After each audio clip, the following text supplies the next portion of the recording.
In the Bahamas, they were suspects in the 1996 disappearance of banker Syed Bilal Ahmed. This 46-year-old man managed Sante's offshore bank accounts and he vanished after having dinner with her and her son. Then there was 63-year-old David Kasdin, who was a businessman. Sante had allegedly forged his signature to secure a six-figure loan, and when he discovered this fraud, prosecutors say that she sent her son, Kenneth Jr., to kill him. David's body was found in a dumpster near LAX airport in March 1998.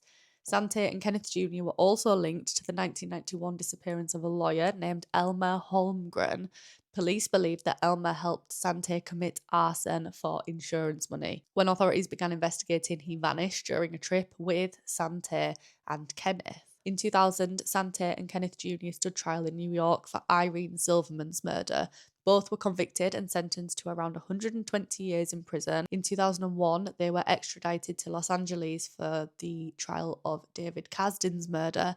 That trial began in 2004. Sante and Kenneth had remained loyal to each other for years, covering for each other, backing each other up, backing up each other's stories. But during the trial, Kenneth Jr. would turn on his mum and say that she pushed him and coerced him into all of these crimes. So he gave some really damning evidence about his own mother, and she was absolutely furious. It was during this trial that he pled guilty in exchange for avoiding the death penalty for both him and his mum. He then obviously went on to give a lot of evidence against Sante, and he admitted to himself killing Irene Silverman, David Kasdan, and Syed Bilal Ahmed.